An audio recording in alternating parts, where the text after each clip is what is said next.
Ang United States Securities and Exchange Commission o SEC ay opisyal nang nagbigay ng preliminary approval para sa isang bagong crypto exchange traded fund or ETF na pinamamahalaan ng T. Rowe Price. Ang pinakamatinding highlight sa pag-approve na ito kasama sa opisyal na listahan ng mga asset ang dalawang nangungunang meme coins sa market. At yan po ay sina Dogecoin at saka si Shiba Inu. Ang desisyong ito mula sa SEC ay tinuturing na isang historical na milestone. Sa mahabang panahon, ang mga meme coins tulad po ni Shiba Inu ay madalas na itinuturing ng mga traditional na institutions bilang mga simpleng internet jokes o mga speculative assets na walang seryosong pangmatagalang halaga. Ang pag-aproba na ito ay isang malinaw na indikasyon na nagbabago na ang pananaw ng Wall Street. Ang tinatawag na old money o ang mga dambuhalang institution sa finance ay nagbibigay na ng space para sa mga crypto assets na nagmula sa internet culture.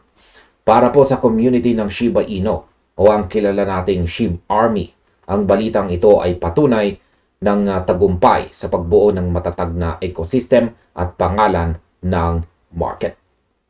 Ito po ang kauna-unahang pagkakataon sa kasaysayan ng United States na ang isang US-listed ETF ay mag-aalok ng direktang exposure kay Shiba Inu.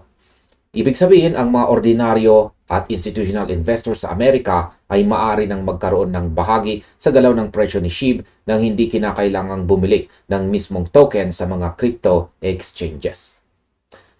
Ayan, tingnan natin ng mas malalim kung paano nga ba patatakbuhin ang bagong fund na ito mula sa T. Rowe Price. Ang ETF na ito ay inilarawan bilang isang actively managed fund. Ang ibig sabihin ay actively manage, yan, ang ibig pong sabihin ng actively manage ay mayroong mga fund managers na may kakayahang mag-adjust, magbawas o magdagdag ng mga holdings depende sa takbo at kondisyon ng market. Hindi tulad ng mga passive funds na sumusunod lamang sa isang fixed index. Ayon sa mga opisyal na filing at sa mga pagtansya ng mga market analyst, ang ETF ay may hawak na basket ng mga assets na maaring maglaman ng hanggang 15 pangunahing cryptocurrency. Sa loob ng operasyon po nito, ang fund ay magpapanatili ng pagitan ng 5 hanggang 15 digital assets sa kanilang portfolio sa kahit anong oras. Ang mga asset na kasama sa mas malawak na listahan na pagpipilian ng fund managers ay kinabibilangan po ng mga dambuhalang industriya tulad po ni Bitcoin, Ethereum, Solana at saka si XRP. Pagdating naman sa particular na allocation para sa mga meme coins, ang kasalukuyang projection ng mga eksperto, dito unahin po natin kay Dogecoin, inaasahang makakakuha ng mas malaking bahagi sa simula itong si Doge na tinatayang nasa 4 hanggang 6% o 46% ng kabuoang portfolio. Ito ang itinuturing na isa sa mga may mas mataas na timbang sa mga meme assets sa loob ng fund. Itong si Shiba Inu naman ay inaasahang magsisimula sa mas maliit, ngunit makabulang position na nasa humigit kumulang 1 hanggang 3% or 1 to 3%. Ang opinion ko po dito ay kahit na mukhang maliit ang porsyento ni SHIB sa paunang allocation, ang pagiging bahagi nito sa isang regulated na produkto ay sapat na upang magbukas ng bagong pinto ng liquidity mula sa mga traditional na investors na umiiwas sa direktang paghawak ng cryptocurrency dahil sa mga issue ng seguridad at regulasyon. Ngayon, bakit T. Rowe Price, bakit ang T. Rowe Price ay isang major game changer? Upang lubos po nating maunawaan ang bigat ng balitang ito, kailangan nating kilalanin kung ano nga ba itong T. Rowe Price na ito. Hindi ito isang maliit na kumpanya o isang bagong sulpot na financial startup. Ang T. Rowe Price ay isa po sa mga pinakamalaking asset management firms sa buong mundo na internationally ay namamahala ng mahigit $1.8 trillion in assets. Ayan. Sa kabuang assets po niya yan na under management. Kapag ang isang kumpanya na may ganito kalaking impluensya at hawak na kapital ay nagpa siyang isama itong sina Shiba Inu at Dogecoin sa isang regulated financial product, nagpapadala ito ng isang napakalakas na signal sa buong global financial market. Ang mensahe po ay simple. Ang meme coins ay may permanenteng puwang na sa digital asset class. Ang kulturang nagpasimula sa internet ay opisyal lang pumasok sa tinatawag po nating TradFi or traditional finance. Para sa mga traditional na investors tulad ng mga retirement funds, wealth managers at mga corporate accounts, ang pagkakaroon ng ETF ay nagbibigay ng isang ligtas at pamilyar na paraan ng pag-i-invest. Ang regulasyon po ng SEC ay nagbibigay sa kanila ng proteksyon at kapanatagan ng loob na hindi nila makukuha kung sila ay mano-manong magbubukas ng mga wallet sa DeFi o sa mga crypto trading platforms.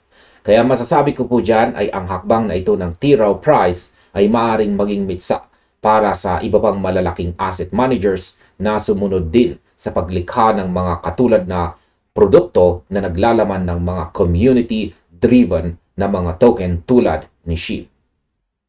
Ngayon ay ano naman ang pangmatagalang implikasyon nito para sa mismong halaga at utility ni Shiba Inu. Sa kasalukuyan, ang market cap po ni Shiba Inu ay nagpapanatili po sa kanya bilang pangalawang pinakamalaking meme token sa buong mundo.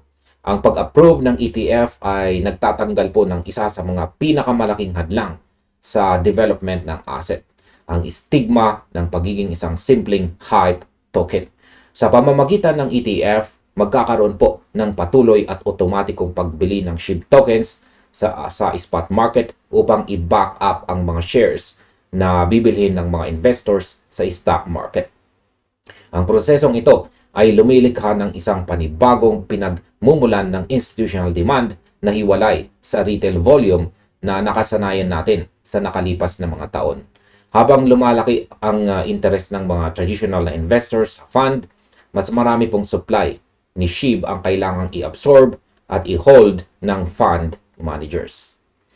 Kaya ang masasabi ko po dyan ay ang pagsasama ng SHIB sa iisang basket kasama sina Bitcoin, Ethereum at XRP ay nagbibigay sa kanya ng isang bagong antas ng kredibilidad. Ang ASO na nagsimula bilang isang eksperimento sa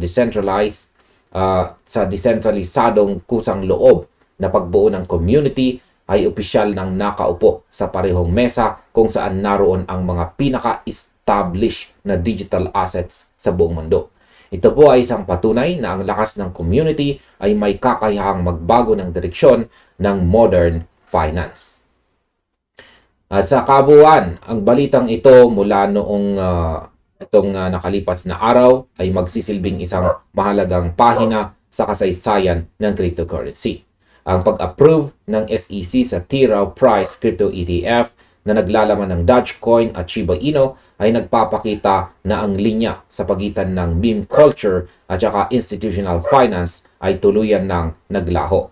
Ang mga ASO ay opisyal nang nangunguna sa paggabay sa TradFi patungo sa bagong era ng digital assets. Habang ang fund na ito ay nagsisimulang mag-operate at mag-ayos ng mga paunang allocation nito na 1-3% para kay SHIB at 46% para kay Doge, ang buong crypto community ay nakatutok kung paano ito makaaapekto sa kabuuang market liquidity at sa presyo ng mga token sa darating na mga buwan. Sa aking kabuuang opinyon, ang pagpasok na ito sa Wall Street ay isang napakalaking panalo para sa legacy ng SHIB Army.